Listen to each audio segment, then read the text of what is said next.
అసలు మధ్యాహ్న సెలవులు ఎందుకు ఇస్తారో తెలుసా? మధ్యాహ్నం నుండి ఇంటికి వెళ్ళిపోయేదానికి.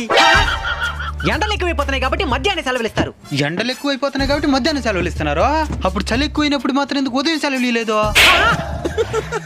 ఈసారి డిఈఓ సార్ వస్తే చెప్తానులే, మా పిల్లకాయలకి ఉదయం సెలవులు కూడా కావాలంట అని చెప్తానులే. సరే సార్. నడుము నించేస్తాను.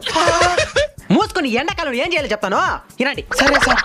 ఎండలు ఎక్కువ కాయడం వల్ల బాడీ డీహైడ్రేషన్ అయిపోతుంది. డీహైడ్రేషన్ అంటే తెలుసా? తెలుసు సార్. ఏంది?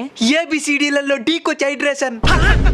శరీరంలో నీటి శాతం తగ్గిపోయేదని డీహైడ్రేషన్ అంటారు. కాబట్టి నిరంతరం నీరు తాగుతానే ఉండాలా. ఇది వచ్చిందంటే పోసుకో, దానికి మించిన పనే ఉంటది. సార్ని చంపేస్తారా? రేయ్, ఈ ఎండాకాలంలో తీసుకోవాల్సిన జాగ్రత్తలు చెప్తాను, జాగ్రత్తగా రాసుకోండి.